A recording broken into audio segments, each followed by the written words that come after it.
할렐루야. 오늘도 하나님의 사랑과 은혜가 성도님들께 넘치기를 소망합니다. 비가 오고 온도가 내려가니까 이제야 가을이 온 것 같아요. 어, 그저께만 해도 그냥 막 무더웠는데 비가 오니까 그냥 온도가 뚝 떨어졌습니다. 가을 하면은요, 천고마비의 계절이라고 하죠. 하늘은 높고 말은 살찐다라는 사자성어입니다. 이 가을의 풍요로움을 상징하는 말이에요. 근데 여러분들 이 사자성어의 유래를 보면은요, 그런 의미가 아니에요, 사실은요. 여러분들 그 유래 아시나요? 이 천고마비는요, 사실은 흉노족의 침략, 약탈과 관련이 있는 말입니다. 흉노족이 뭐냐면 중국 북방에 살고 있는 유목민족들을 이야기하는데요. 흉노족들은요, 겨울을 보내기 위해서는 가을에 추수 때가 되면 중국을 침략해서 약탈을 해야 했습니다. 이러한 침략이 연례 행사처럼 이루어졌기 때문에 중국의 왕조들은요, 언제나 이 흉노족의 침략에 대비를 해야 했어요. 그래서 우리가 잘 알고 있는 그 만리장성도요, 그 흉노족의 침략을 대비해서 성들을 쌓기 시작하다가 그 성들을 연결해서 이제 만리장성이 된 거예요. 그러니까 흉노족의 침략을 대비한 거죠. 이 흉노족들이요, 봄에서 여름까지는 풀이 많으니까 말을 잘 키워서 살찌우고 가을이 되면은요, 겨울을 대비해서 이제 중국을 약탈하는 거예요. 그러니 중국인들 입장에서 가을이 된다라는 것은요, 흉노족의 침략이 약탈이 곧 시작된다라는 의미예요. 말이 살이 찐다라는 거는요, 곧 이제 전쟁이 곧 일어난다라는 뜻입니다. 그러니까 천고마비하면 이거는 전쟁이 곧 시작된다라고 하는 아주 그런 안 좋은 소식입니다. 전쟁의 경고와도 같은 이야기예요. 근데 중국에 두보라고 하는 아주 유명한 시인이 있는데요.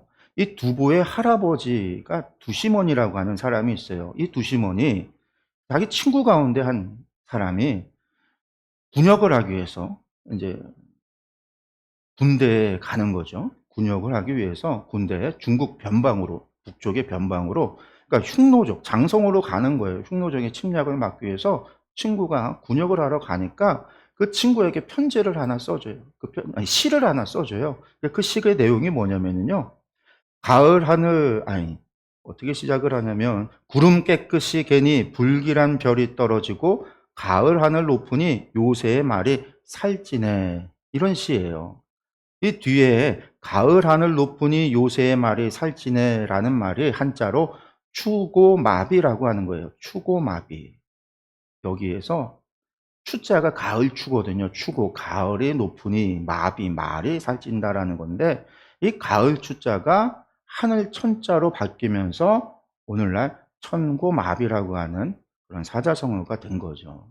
그러니까 이 추고마비, 그러니까 천고마비라고 하면 전쟁의 시기가 되었다 이런 말이에요. 그러니까 우리는 요즘은 이제 천고마비하면 이 가을의 풍요로움을 이야기하지만 원래 의미는 흉노족의 침략이 다가왔다라는 불길한 그러한 소식인 거죠. 근데 요즘은요 이거 말이 좀 바뀌었어요, 여러분들. 이 천고마비가 아니라 천고압이라는 거예요. 압이. 말 맞자가 아니라 나를 가리키는 나 아자를 써서요. 하늘은 높고 나는 살찐다라는 거예요. 나는 살찐다. 가을이 돼서 이 추석 연휴에 맛있는 음식을 많이 먹다 보니까요. 살이 찐다는 거죠. 텔레비전만 틀었다 하면요. 온갖 방송들이 먹방을 해요. 여기도 들어보면 먹는 방송이 나오고 여기를 들어보면 여기도 먹는 이야기가 나오고 연예 프로를 봐도 연예인들이 먹는 것을 하고 있고 온갖 것들이 먹방을 보니까 이 가을의 풍요의 계절에 내 뱃살도 같이 풍요로워진다라는 거죠. 그러니까 이제는 이 천고아비의 계절이 오면요. 이것은 전쟁의 때가 왔다가 아니라 다이어트의 시기가 왔다라는 거예요. 다이어트의 시기. 여러분들은 어떠세요? 저는 많이 먹지는 않은 것 같은데 고기하고 이제 기름진 음식을 좀 먹어서 그런지 배가 다시 좀 나왔습니다. 그래서 이 다이어트의 계절에 다시 다이어트를 시작해 보려고 합니다. 겨우 다시 찾은 건강과 이 몸매를 유지해야죠. 그래서 다시 운동도 하고 음식도 조절하고 다시 이제 다이어트를 해서 시작하려고 합니다. 가을에 시작하면서 다시 한번 시작하듯이 저희 주일 예배도 우리가 이제 모세오경이 다 끝나고 나서 뭘 해야 되나 이 주일 강해를 그러니까 몇 주는 제가 이제 신명기 정리하고 오경을 정리하면서 주제 설교를 몇 편을 했고요. 다시 성경 강해를 하면서 오늘부터 다시 강해를 시작하려고 해요. 근데 구약과 신약을 제가 예전엔 번갈아 했거든요. 창세기하고 그다음에 마가복음하고 출애굽기하고 마태복음하고 이런 식으로 강해를 번갈아 하다가 레위기부터는요 신명기까지 그냥 연속으로 했어요. 그랬더니 이 구약만 제가 몇 년을 한 거죠. 한 3, 4년, 4년 정도를 한 것 같아요. 3, 4년을 그냥 구약만 한 것 같아요. 그래서 이번에 다시 신약에 이 누가복음을 하려고 합니다. 사복음서 가운데 누가복음만 안 했더라고요. 마태, 마가, 요한은 했는데. 그래서 이제 누가복음을 하려고 합니다. 누가복음이 복음서 가운데 장수가 가장 많아요. 그래서 분량이 많아서 아마 누가복음도 아마 1년 이상, 거의 2년 가까이 하지 않을까 그런 생각이 드는데, 오늘 그 분량이 많은 이 누가복음 가운데 오늘은 특별히 누가복음의 서문에 해당하는 1절에서 4절의 말씀만 보려고 합니다. 요절이 짧다 보니까 오늘 말씀도 내용이 길지 않습니다. 아마 제가 설교하면서 주일 설교 가장 짧지 않을까 그런 생각이 들어요. 이 1절에 4절이 누가복음의 서문이라고 그러거든요. 서문. 누가복음은요 다른 복음서들과는 조금 달라요. 우리가 흔히 이제 마테마가 누가를 공간복음이라고 해서 같은 관점으로 쓰여졌고 요한복음이 좀 다른 신학적인 복음서다 이렇게 좀 구분을 하는데, 근데 누가복음은요 누가복음도 다른 복음서들과 좀 다릅니다. 우리가 읽은 본문에 특별히 이 본문에는요 누가복음의 서문이라고 그랬잖아요. 서문이라고 하는 형식이 있는 것도 다른 복음서에는 없는데 누가복음에만 있고요. 이 복음 누가복음은요 그 서문에 자신이 이것을 기록하는 이유와 목적도 밝히고 있어요. 또 누가복음에 기록하게 된 배경과 목적 뿐만 아니라 내가 이것을 기록하는 원칙, 나는 어떻게 이것을 기록할 것인가 이것까지도 밝히고 있어요. 특히 그러니까 이것이 누가복음의 독특한 거죠. 누가복음만 가지고 있는 특징이라는 건데, 특히 이러한 서문의 형식, 이런 서문이 들어가 있고 서문에서 자신의 이유와 목적, 기록, 원칙 이런 것들을 밝히는 이러한 특징은요, 당시 로마 시대에 기록되는 역사서들의 특징이에요. 그러니까 역사서들의 특징을 따르고 있다라는 거죠. 즉 누가복음을 당시 로마 시대의 역사서와 같은 형식으로 역사서와 같이 기록했다라는 겁니다. 이러한 부분이 다른 복음서들과 차이를 가져요. 마태복음은 주제별로 막 묶여놨거든요. 설교는 설교대로, 이적은 이적대로, 논쟁은 논쟁대로. 그래서 그냥 주제별로 모아져 있고, 마가복음 같은 경우는 예수님의 이적 설화와 순환 설화 그냥 두 가지로 그냥 구분되어져 있어요. 근데 누가복음은 그런 게 아니라 누가복음은 역사책을 기록하는 방법, 당시 로마 시대 때 역사책을 기록하는 방법대로 기록했다라는 거예요. 그럼 누가복음은 이 사도 누가는요, 왜 누가복음을 왜 역사책을 기록하는 방식으로 기록했을까라는 거죠. 이유가 있으니까 그랬을 거 아니겠어요? 성경을 기록하는데 아무 이유 없이 그러진 않았을 거라는 거예요. 그럼 그 의도가 있다라고 한다면 그 의도는 기록하고 있었던 사도 누가의 목적하는 뜻이 있었다라는 거죠. 의도가. 이것을 통해서 의도하는 바가. 이것을 읽는 사람들이 그것을 통해서 무엇인가를 느끼고 깨닫고 어떻게 받아들이기를 원하는 그러한 뜻이 있었다라는 거죠. 그러니까 그러한 것들을 우리가 알아야 누가복음을 사도 누가가 기록한 의도대로 바르게 이해할 수 있다라는 거예요. 그래서 오늘은 이 짧은 서문을 통해서 그 사도 누가가 어떤 의도로 이렇게 역사책 기록하는 방식을 따라서 기록하고 있는지를 살펴보려고 합니다. 먼저 우리가 이 말씀을 이제 좀 살펴보려고 하는데요. 먼저 1절과 2절의 말씀 한번 보도록 하겠습니다. 우리 중에 이루어진 사실에 대하여 처음부터 목격자와 말씀에 일꾼된 자들이 전하여준 그대로 내력을 저술하려고 붓을 든 사람이 많은지라. 아멘. 제가 말씀드렸지만 누가복음은 그 시작이 역사서, 당시의 역사서의 형태를 띈다고 그랬잖아요. 근데 그리스의 헤로도투스나 투키디데스와 같은 그리스 역사가들의 역사책에서도 이 누가복음의 서문과 비슷한 형태로 시작을 해요. 그러니까 역사라고 하는 게 헤로도토스가 역사의 아버지라고 그러거든요. 기원전 한 4세기 그 정도 사람인데, 그러니까 플라톤이 기원전 4세기 사람인데, 그때를 전후로 해서 그리스 철학이 만들어지고 그리스 과학이 발전을 하고 역사 문명이 발전을 하는 거예요. 그러면서 역사가 무엇인지 그 전까지는 신화 시대였단 말이에요. 그랬던 그들이 근거에 입각해서 역사를 기록하기 시작을 해요. 그래서 역사라고 하는 것이 하나의 장르로, 책으로 기록하고, 그것이 이제 로마에서 꽃을 피우는 거죠. 로마 사람들이 그래서 수많은 역사 기록물을 남기게 되는 거예요. 근데 이 그들의 글에 이 누가복음이 그런 그들의 서문의 형식을 누가복음이 그대로 따르고 있다라는 거죠. 그 이유가 뭐냐? 사도 누가가 그렇게 그것을 따르고 있는, 시작하는 첫부터 그런 역사책을 보듯이 형식을 그대로 갖고 와서 1절, 2절, 3절, 4절을 읽는 그 순간에 아, 이것은 역사책이구나라고 느끼도록 이렇게 쓴 이유가 무엇이냐라는 거예요. 그것은요, 사도 누가는 자신의 복음서를 읽는 독자들이 이 복음서의 이야기가 허구의 이야기가 아닌 역사적 사실로 받아들이기를 원했기 때문이라는 거예요. 여러분들, 이게 가장 중요한 겁니다.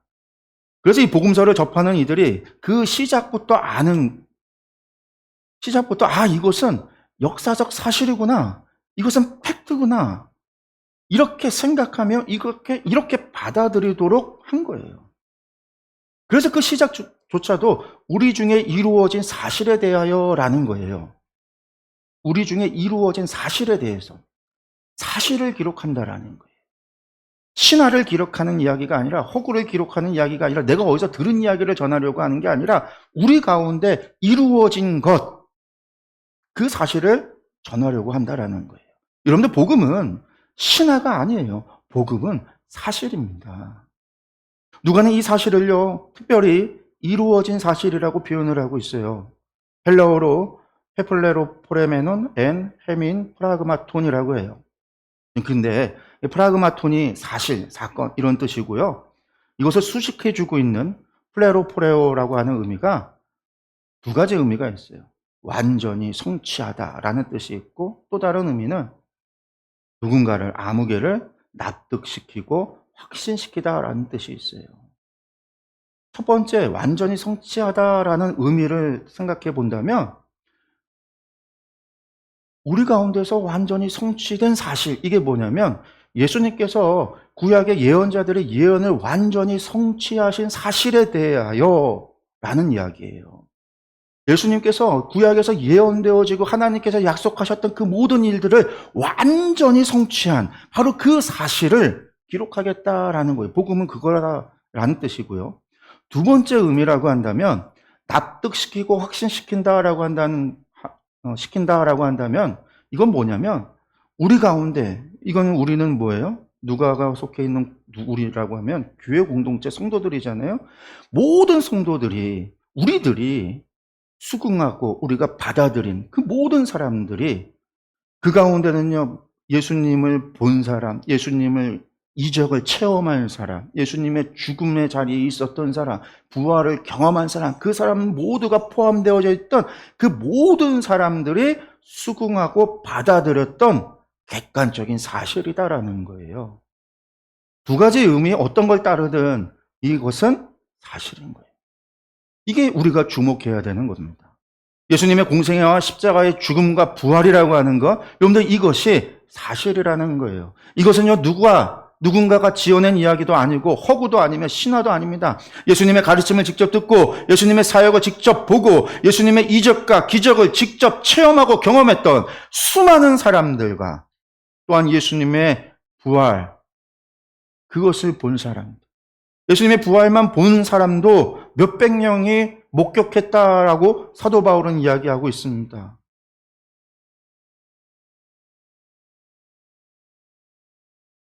그들의 증언이 있었어요. 거짓으로 말할 수 없는 사실이라는 거죠. 근데 이에 대해서 사도 베드로도 다음과 같이 이야기합니다. 베드로후서 1장 16절입니다. 우리 주 예수 그리스도의 능력과 강림하심을 너희에게 알게 한 것이 교묘히 만든 이야기를 따른 것이 아니요 우리는 그의 크신 위엄을 친히 본 자라. 아멘. 교묘히 만든 이야기가 아니에요. 신화가 아니라는 거예요. 일리아드와 오디세이 그게 아니라는 거예요. 친히 본 자라. 우리는 증인이라는 거예요. 증인. 성도 여러분, 우리가 믿는 복음은요 사실입니다. 그렇기에 그것은 진리입니다. 또한 이것이 사실이기에 오늘도 교회를 통한 하나님의 능력과 권능이 나타나고 있는 거죠. 예수 그리스도의 이름으로 기도할 때 하나님의 응답이 있습니다. 신앙생활을 하면서 수많은 간증이 우리에게 있습니다. 그런데 누가복음이 기록되던 당시에는요 예수님의 직접 경험했던 이들이 셀 수 없이 많았습니다. 갈릴리 바닷가에서부터 예루살렘까지 예수님을 쫓던 제자들을 포함한 수많은 사람들이 바로 산 증인들이에요. 그들 가운데 많은 이들이 오순절 사건을 통하여 회개하여 교회의 성도가 되었습니다. 자신이 본 것을 그들은 증언했습니다. 이러한 증언, 입에서 입으로 전해지는 것을 우리는 구전이라고 이야기하는데 그렇게 그들은 증인이 되어서 증언을 한 거죠. 자신들이 보고, 자신들이 듣고, 자신들이 체험하고, 자신들이 경험한 것을 증언했어요. 사실을 증언했어요. 기쁜 소식이 사실이에요. 복음이 사실이라는 거예요. 그런데 여러분, 문제가 있죠. 문제가 발생을 해요.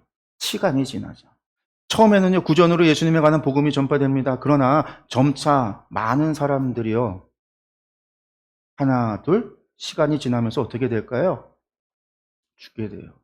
나이가 들어서 자연사하는 분들도 있고요. 병들어 돌아가시는 분도 계시고요. 무엇보다도 순교하는 일들이 나타나기 시작을 하는 거죠.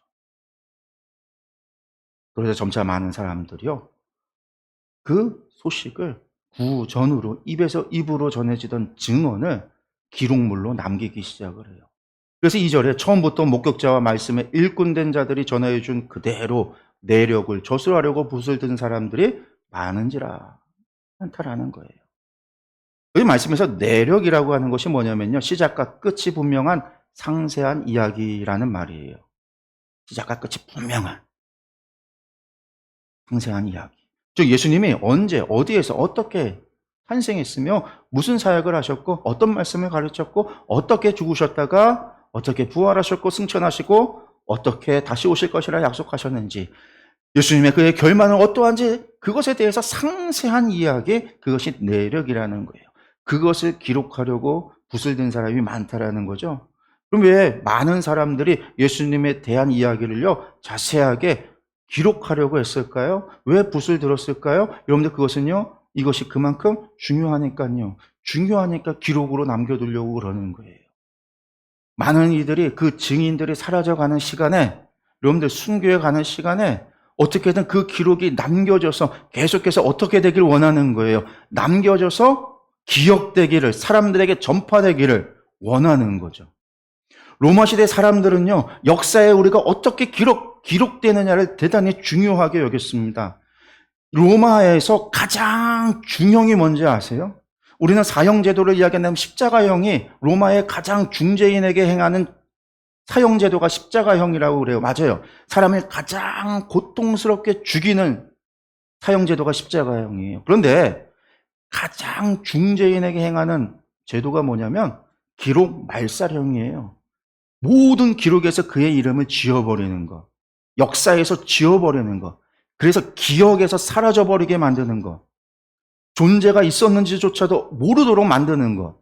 그게 로마인들이 생각해낸 가장 큰 중형인 거죠. 그래서 로마의 황제 가운데 2명이 그 기록 말살형에 처해져요. 죽음 이후에. 바로 네로와 도미티아누스 황제. 그 2사람이 기록 말살형에.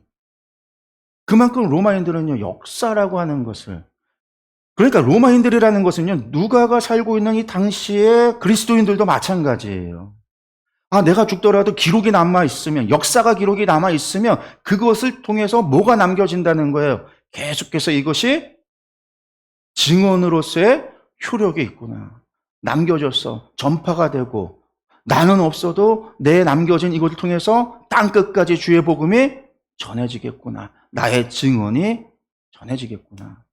사람들은요, 그렇게 생각을 한 거예요. 그렇기 때문에 모든 사람들이요, 수많은 사람들이 기록하기 시작을 하는 거죠. 수많은 사람들이 복음을 쓰기 시작하는 거죠. 수많은 사람들이 예수 그리스도에 대해서 붓을 든 거예요. 자신이 죽음 뒤에도 자신이 기록한 이 책이 계속해서 복음의 증거가 되게 하기 위함입니다. 죽어서도 복음을 증언하기 위한 초대교회 사도들, 초대교회 성도들, 초대교회 증인들, 그들의 신앙인, 믿음인 겁니다. 그런데 여러분, 우리가 믿는 복음이 사실이면요, 여러분들 그것은 생명이고 진리입니다. 그것은 또한 영생에 걸린 진리예요. 우리의 모든 것을 걸고 우리의 인생을 걸고라도 따라가야 할 가치가 있는 것이죠. 그런데 여러분, 이 복음이요, 진짜 사실이라는 거예요. 이 복음의 이야기가, 이 기쁜 소식이, 이 기쁜 이야기가 정말 팩트, 사실이라는 거예요. 이것은 이루어진 사실입니다.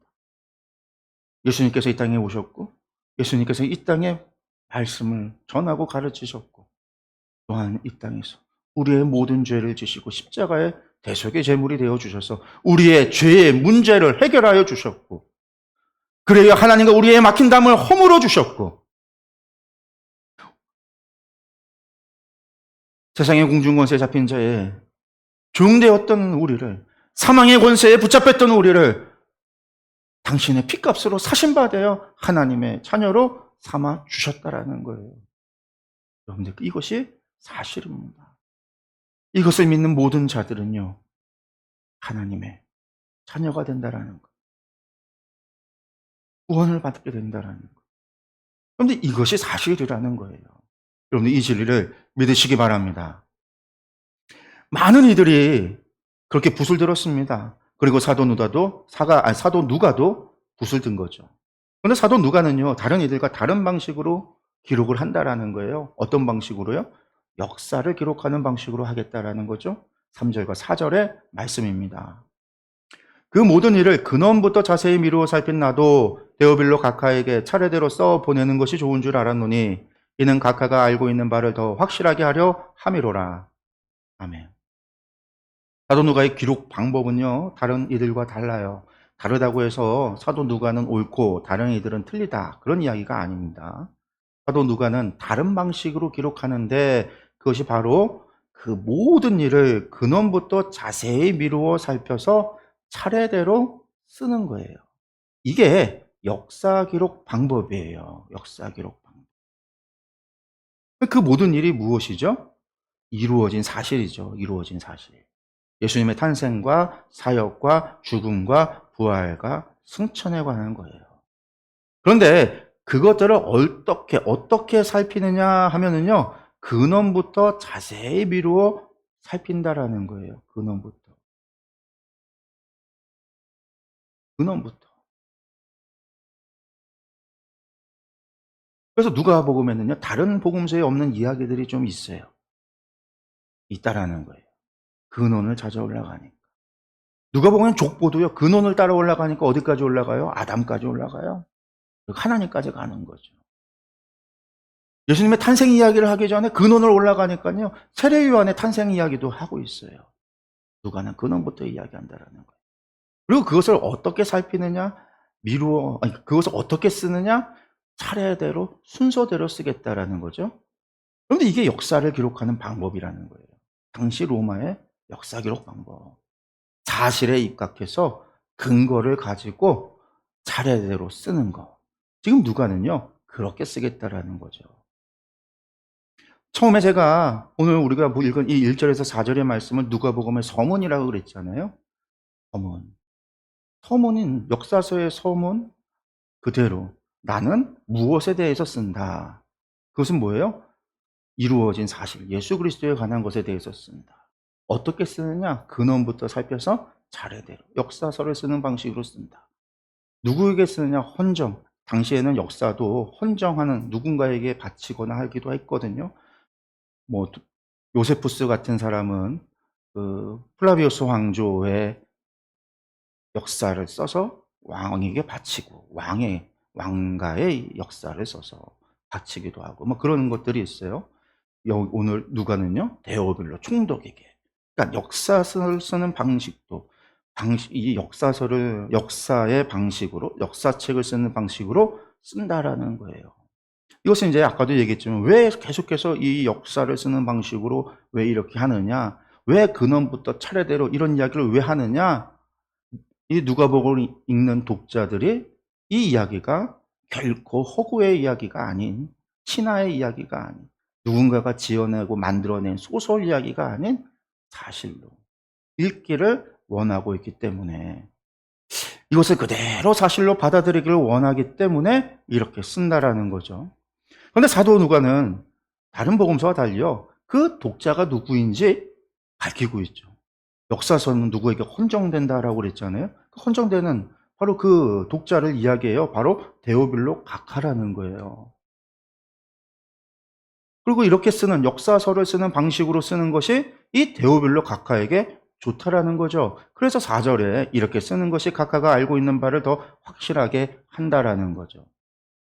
알고 있는 것을 더 확실하게 한다니까 이 데오빌로 각하라는 사람은 이미 이루어진 사실을 알고 있는 사람이에요. 그 얘기는 그리스도인이라는 얘기죠. 그럼 도대체 이 데오빌로라는 사람은 누굴까요? 사도행전을 보면 사도행전 서문에도 이 데오빌로가 나옵니다. 사도 누가는 이 복음서와 사도행전을 데오빌로 각하라고 하는 사람에게 헌정했다라는 거예요. 근데 이 데오빌로가 누구인지는 역사의 수수께끼입니다. 누구인지 알 수가 없어요. 사람들은요 어떤 사람이다 어떤 사람이다 뭐 이렇게 추정은 하는데 다 정답은 아니에요. 추정만 할 뿐이고 이야기하는 것이지. 다만 그 이름과 그 부르는 칭호를 통해서 한 두 가지 정도로 유추를 합니다. 먼저 이 데오빌로라는 이름의 의미가 이게 데오스 신이라는 말과 빌로가 필리아 사랑이라는 뜻에서 신의 사랑이라는 것. 그러니까 이제 그리스도인 안에서는요 하나님의 사랑하는 자. 그러니까 필리아가 친구를 향한 사랑이니까 하나님의 친구다. 하나님의 사랑하는 자다. 이렇게 이제 해석을 해요. 그러니까 이것은 데오빌로는 특정한 한 개인을 얘기하는 게 아니라 하나님께서 사랑하는 자들이 누구예요? 교회, 성도, 교회를 얘기하잖아요. 그래서 이거는 교회를 가리키는 것이다. 교회를 가리키는 상징의 말이다라는 거예요. 반면에 이 각하라는 말이 나오잖아요. 이 각하라는 말은요, 로마의 총독이나 지방 장관을 부르는 경어예요. 존칭어라는 거예요. 그러니까 이런 존칭어를 교회에게 붙여서 이렇게 한다는 건 또 이상하고, 각하라는 말을 실제로 썼으니까 이것은 실제 어떤 총독이 아니겠느냐. 이방인 총독. 사도 누가가 전도했던, 그래서 교제를 하는 그런 그리스도인 총독, 어떤 지방 장관이 아니겠느냐. 이렇게 이제 두 가지 정도로 주장을 하는 거죠. 그럼 제 생각은 어떠냐면, 누가복음이 교회 공동체에게 전해져서 회람되고 온 교회가 이것을 봐서 결국은 성경 안에, 정경 안에 누가복음이 들어왔잖아요. 그리고 누가복음 안에서도 교회 누가의 공동체, 데오빌로라고 하는 한 개인을 염두에서 쓰고 있는 이야기가 아니라 그 이야기는 독자들에는 다양한 계층, 부자도 있고 가난한 사람도 있고, 그래서 부자를 향한 이야기, 가난한 자들을 향한 이야기, 뭐 그런 이야기들이 그 안에 같이 들어있다는 거예요. 그러니까 이걸 봐서는 이거는 사도 누가가 교회 공동체를 향해서, 자신의 교회 공동체를 향해서 썼구나. 그렇게 이해하는 것이 더 옳지 않을까. 저는 이제 그렇게 생각을 합니다. 그러니까 즉 데오빌로를 어떤 한 사람으로 보는 게 아니라 교회를 상징하는 말로 보는 거죠. 그럼 이 교회는 어떤 교회냐? 이방인 교회인 거예요. 이방인 교회. 이방인. 특별히 사도 누가가 선교를 했고 목회를 했던 곳이 어디냐면 바로 헬라 지역이었어요. 사도 바울과 함께 선교를 했을 때 사도 바울이 2차 전도 여행 때 같이 합류를 해서 사도 바울이 순교할 때까지 사도 누가가 함께 하는데 그때 그가 사도 바울과 함께 선교를 하면서 교회를 개척했던 곳들이 전부 다 어디냐면 소아시아 지역, 마게도니아, 아가야, 그리고 로마 이 지역들이에요. 특별히 에게를 중심으로 해서 그 주변 지역이에요. 이 지역은 전부 다 어디냐면 바로 그리스, 옛날에는 그리스라고 불렸던 에게 지역이죠. 헬라 지역입니다. 그러니까 그 지역의 교회, 나중에 사도 바울이 죽고 나서 누가가 바로 그 지역의 에베소 이런 교회에서 사역을 하게 돼요. 그러니까 누가의 교회, 사도 누가의 교회, 누가의 공동체는 어떤 사람들이냐? 바로 그리스인 혹은 헬라인이라고 불리우는 바로 그 기독교인들을 얘기하는 거예요. 그러면 그 사람들은 어떤 사람들이냐? 아까 제가 잠깐 말씀드렸지만 우리가 오해하는 것 가운데 그리스인 하면 전부 다 우리는요, 그리스 신화부터 떠올려요. 그리스 신화. 근데 그런 그리스 신화는요, 아주 옛날 이야기예요. 누가가 살고 있을 때에서부터 몇백 년 전에 그리스 세계, 그리스 신화의 세계를 살았던 거예요. 일리아드와 오디세이의 세계는 누가가 활동하고 있었던 때로부터는요, 벌써 몇백 년 전이에요. 왜? 기원전 4세기에 플라톤이 등장하면서 그리스 철학이 발전되고 그 시기가 그리스 문명이 꽃피워질 때 그리스 과학이 발전이 되고 그리스 과학이 만들어지면서 지구가 이미 둥글다라는 것을 알게 되고 천동설이 만들어지게 되고 여러분들 그 시대에 이미 과학이 발전이 돼서 온갖 것들이 막 나오기 시작을 한 거예요. 그러면서 이제 신화가 붕괴가 되죠. 역사가 기록이 되어지고 신화가 붕괴가 되어지면서 헬라 문명이 꽃피워진 거거든요. 그러니까 그런 시기에 사람들이다 보니까요, 신화와 역사를 구분할 줄 알아요. 이제는 몇백 년이 흘렀어요. 그리고 이제 로마 제국 안에서 로마인들은 역사를 무엇보다 중요하다고 그랬잖아요. 팩트를 누구보다 중요해요. 그래서 전쟁을 나가면요, 사람 누가 죽었는지 누가 살았는지 꼼꼼하게 명 단위라 한 명 단위도 틀리지 않도록 다 기록하는 사람들이 로마인들이에요. 팩트를 무엇보다도 중요해요. 그러니까 모든 것을 기록으로 남기는. 그러니까 그러한 시대가 누가가 사역하는 시기예요. 누가의 독자들이었던 누가 공동체 안에 있는 그리스도인들도 그런 사람들이에요. 그러니까 그들은요, 신화와 역사를 구분할 줄 알아요. 이야기 들으면서 신화는 신화로 받아들이고 역사는 역사로 받아들일 줄 아는 사람들이에요. 그런 그들에게 예수님의 이야기가, 복음이 신화가 아니라, 지어낸 이야기가 아니라, 허황된 이야기가 아니라, 이것은 팩트고 진짜라는 거죠. 예수님께서 무리를 걸으셨다. 예수님께서 병자를 고치셨다. 안진뱅이를 일으키고 소경을 눈을 뜨게 하고 죽은 자를 살리고, 아니 그런 일이 어떻게 일어날 수 있어? 이것은 신화에서나 있어지는 일이야? 아니라는 거예요. 그것은 진짜라는 거예요. 그러고 났더니 증인들이 베드로도 죽은 자를 살려요. 바울도 죽은 자를 살려요. 사도들도 환자들을, 죽은 자들을 살리고 환자들을 고쳐요. 하나님의 역사가 지금도 이루어지고 있다라는 거예요. 하나님의 권능이 지금도 교회 안에서 역사가 이루어지고 있다라는 거예요. 사실이라는 거예요. 복음은 사실이라는 거예요. 복음은 사실이라는 거예요. 오늘 여러분, 복음은 그저 기쁜 이야기, 좋은 이야기가 아닙니다. 우리의 기분을 좋게 하거나 우리를 위로하기 위해서 지어내고 꾸며낸 이야기가 아닙니다. 여러분들, 복음은 사실이에요. 복음은 진리입니다. 예수님께서 2000년 전 이 땅에 오심도 사실이었고요. 이 땅에서 사역하심도 사실이었고요. 십자가에 돌아가심도 사실입니다. 그리고 부활하신 것도 사실입니다. 그것이 사실이었기에 주님의 말씀을 듣고 주님의 사역을 보고 체험하고 주님의 죽으심과 부활하심을 보았기에 그들은 증인이 됐던 거예요. 죽기까지 증인의 삶을 살았던 거예요. 그들이 가는 길에 죽음이 있어도 멈추지 않았던 거예요. 그런 그들에게 하나님이 함께 하셨고 그 교회에 하나님이 함께 하셨기에 그 교회가 결국 로마를 승리하게 된 거예요.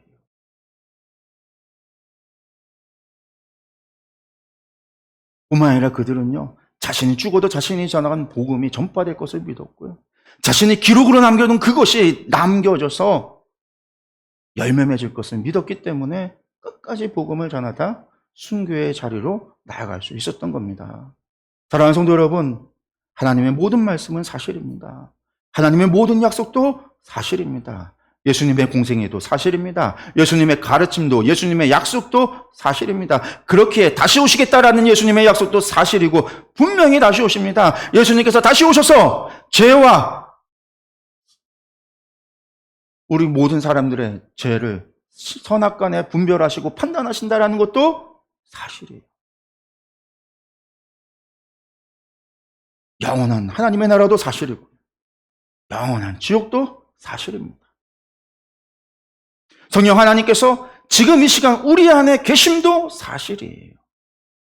여러분들, 이 복음, 이 사실을 믿으시기 바랍니다. 기도하겠습니다.